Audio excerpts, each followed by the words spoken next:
वो हिंदू लोग बाहर निकाल ले ना देश से। किसे? हिंदू लोग मुसलमान को। 19 जनवरी 1990 आधी रात को अचानक से पूरे कश्मीर की लाइट चली जाती है, केवल मस्जिदों को छोड़कर। तभी उन मस्जिदों से ऐलान होता है कि ये कश्मीर हम मुसलमानों का है और मुसलमानों की इस धरती से इन कश्मीरी पंडितों का नामो निशान गायब कर दो।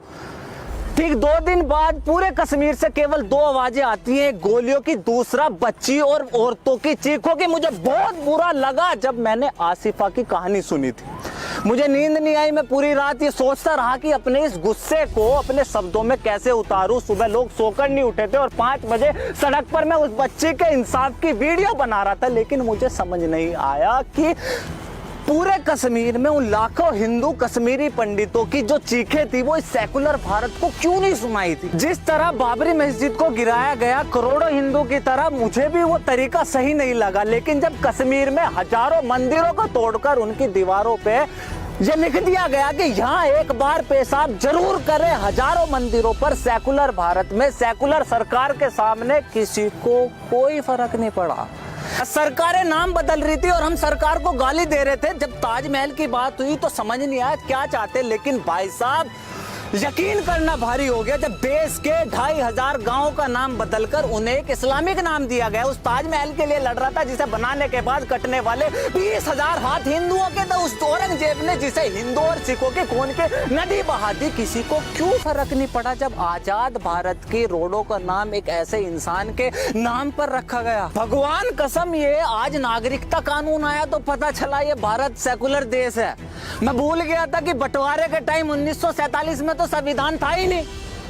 ये हिंदू ही भाई थे जिन्होंने कहा था कि मुसलमान भी हमारे भाई है, जो इस देश में रहना चाहता है वो रह सकता है। आज उसी हिंदू से ये पूछा जा रहा है, भाई साहब ये हिंदुस्तान का तेरे बाप का है? पहले बाबर, फिर हुमायूं, फिर अकबर, जहांगीर, शाहजहां, औरंगजेब, उसके बाद अंग्रेज, उसके बाद बंटवारा, उसके बाद इन राजनीतिक पार्टियों की 70 साल की नीतियों ने इस देश के हिंदुओं के चुत्तड़ मारने के अलावा और कुछ नहीं करा। और अब मुझे कोई ये समझाएगा कि इस CAA और NRC में किसी भी हिंदू का क्या लेना देना है? सबसे पहले तो ये नागरिकता कानून है क्या? मुसलमानों को छोड़कर बंटवारे के समय पाकिस्तान, अफगानिस्तान और बाद में बांग्लादेश में भारत का जो भी नागरिक रह गया था, बाद में प्रताड़ित हुए, जान बचाकर भारत वापस आ गए। आज 70 साल बाद उसे भारत की नागरिकता दी जा रही है। क्योंकि इन 3 देशों में भारत के मुसलमान नहीं रहते, इसलिए इस कानून से मुसलमानों को बाहर रखा गया है। लेकिन सवाल ये है कि सरकार CAA कानून ला क्यों रही है? वेस्ट की दुनिया मुसलमानों को एक रेडिकल इस्लाम और आतंकवाद की नजर से देखती है, लेकिन केवल एक भारत का ही मुसलमान ऐसा है जिसे सख्त तो क्या कोई उंगली नहीं उठा सकता। भारत का मुसलमान पूरी दुनिया के मुसलमानों के लिए एक मिसाल है। लेकिन 26/11 का हमला हुआ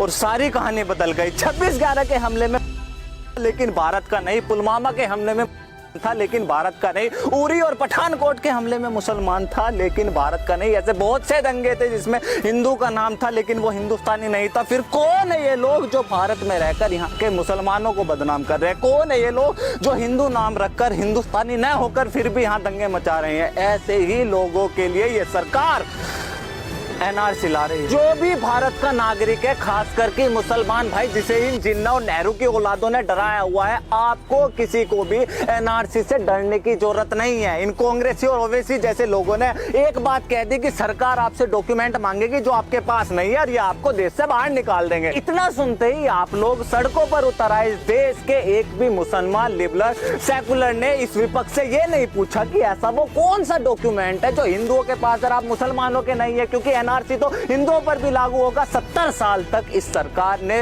गरीबी हटाओ देश बचाओ का नारा दिया। 70 साल तक अपने आप को एक मुसलमानों की सरकार बताई और आज 70 साल बाद यही सरकार मुसलमानों कह रही है कि आप पे एक ऐसा दस्तावेज नहीं है जो आप अपनी नागरिकता साबित कर दो। और ऐसे पाखंडी घुसपैठी सरकारों पर आप सड़क पर आ रहे हैं। मुझे पता है ये गुस्सा बहुत सारी चीजों का है। गरीब को घर घर में बिजली, चूल्हे की जगह सिलेंडर, सभी को बैंक खाते, गांव में सुविधा, व्यापारियों को GST, किसानों को सब्सिडी और देश को सही मायने में कश्मीर। मुझे पता है गुस्सा किन चीजों का है। सबसे पहले तो CAA इस देश के किसी भी मुसलमान की नागरिकता नहीं छीनता। दूसरा, हर देश का अपना एक रजिस्टर होता है जिसमें उस देश के नागरिकों के नाम होते हैं। उस रजिस्टर को देश का NRC रजिस्टर बोलते हैं। NRC केवल मुसलमानों के लिए नहीं बल्कि देश के हर एक नागरिक के लिए। तीसरा, अभी सरकार ने इस देश में एनआरसी लागू नहीं किया, कौन से दस्तावेज लिए जाएंगे, कितने साल पुराने होंगे, लाइन लगेगी या नहीं लगेगी, कितना खर्च आएगा, अभी तो सरकार ने इन सब चीजों का जिक्र ही नहीं करा। जो चीज अभी आई नहीं, लागू नहीं हुई, दिशा निर्देश नहीं मिले, उस चीज के लिए पिछले 10 दिन से इस पूरे देश में